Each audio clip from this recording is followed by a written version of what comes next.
de suite, on fait le bilan des événements qui ont marqué cette semaine sur les marchés. C'est l'analyse critique de la semaine de Valcoint Expertise avec son président Éric Galiec. Bonjour Éric. Bonjour Vincent.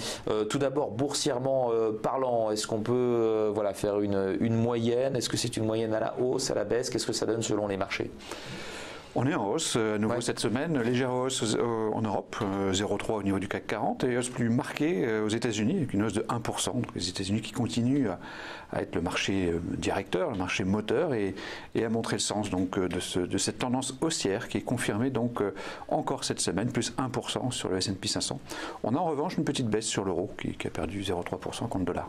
Alors on va passer en revue les événements de la semaine et voir leur impact sur les marchés. La première chose, c'est la reprise des opérations, ce qu'on appelle les opérations. Je suppose que vous allez me parler d'Atos et Gemalto. Voilà, effectivement, donc tout du côté donc de l'activité des entreprises, les opérations de croissance externe, donc le cycle des fusions-acquisitions reprend.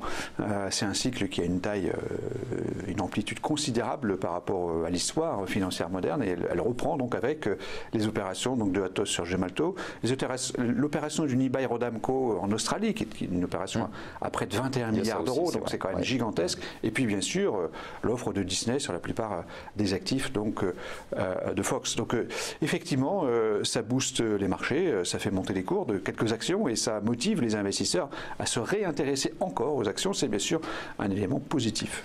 Deuxième événement de la semaine, la Fed qui relève ses taux, mais surtout qui révise à la hausse ses prévisions de croissance. Alors voilà, elle a révisé ses taux, c'était attendu d'une façon à 100%, 90%, même 100%, quasiment à 100%. Donc effectivement, le marché était, on peut le dire, bien préparé à cette troisième hausse de taux. Non, la surprise, c'est l'optimisme de Madame Yellen par rapport donc à la conjoncture économique aux États-Unis. Et donc ce chiffre de 2,5% de croissance pour 2018, 2,5%, c'est quand même quelque chose de significatif, de plus élevé que le consensus d'ailleurs. Et par ailleurs, un taux d'inflation qui, lui, n'a pas été changé, donc 1,8%. Cela reste inférieur à 2% et c'est bien sûr toujours une forme d'interrogation ou d'énigme finalement pour la Fed. C'est ce qu'elle a rappelé effectivement dans son discours. Impact positif sur le marché. L'IFO qui révise à la hausse la croissance allemande. Impact positif aussi. C'est aussi un impact positif en termes de conjoncture. Et ça montre bien qu'en cette fin d'année, les voyants sont au vert. On a du côté de l'IFO donc cette anticipation de croissance allemande de 2,6% l'année prochaine. 2,6% après une estimation précédente de 2%. Ah oui. C'est quelque chose d'important. Ça montre que ça pousse toujours. Et bien sûr, c'est une bonne nouvelle pour l'Allemagne, mais aussi pour toute l'Europe. Très bien. Et puis quatrième événement, la Grande-Bretagne, mais pas pour ce qui est du Brexit. On a beaucoup parlé du Brexit, bien entendu, mais là c'est sur le front de l'emploi. C'est vrai que quelque part c'est lié, mais on a donc publié, l'Office britannique des statistiques a publié donc une baisse de 56 000 personnes de l'emploi britannique. C'est une mauvaise nouvelle. Ça montre qu'effectivement le miracle britannique appartient au passé.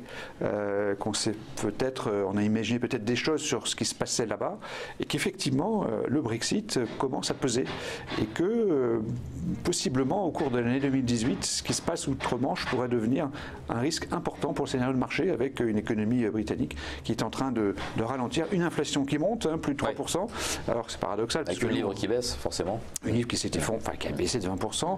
C'est un peu paradoxal puisqu'on se plaint là-bas d'avoir une inflation à plus de 3% alors qu'on se plaint ici là-bas en dessous de 2, mais effectivement c'est de mauvais augure et c'est plutôt l'information négative de la semaine. Du coup, quand on fait la synthèse de tout ça, la résultante, c'est positif. C'est vraiment positif. On a surtout des bonnes nouvelles économiques aux États-Unis et en Allemagne qui surcompensent, bien sûr, la nouvelle négative de la Grande-Bretagne et puis cette nouvelle positive sur les fusions-acquisitions et les OPA qui pourraient continuer à se développer pour l'année 2018. Donc c'est plus 2 pour l'actualité des marchés, pour cette notation de la semaine. Et en conclusion, votre recommandation de la semaine? Nous sommes toujours investis, en gros, entre 5100 points et 5500 points. On considère que le couple risque-rentabilité est équilibré et qu'on peut être investi sur les actions. On ne surpondère pas. C'est vrai que si le marché venait à baisser significativement, on y retournerait et on surpondérerait. Mais aujourd'hui, à 5100, entre 5100 et 5500, nous sommes raisonnablement investis sur les actions. Très bien, merci beaucoup Eric Gallet d'avoir été avec nous pour cette analyse critique de la semaine. Président de Valquant Expertise, à la semaine prochaine.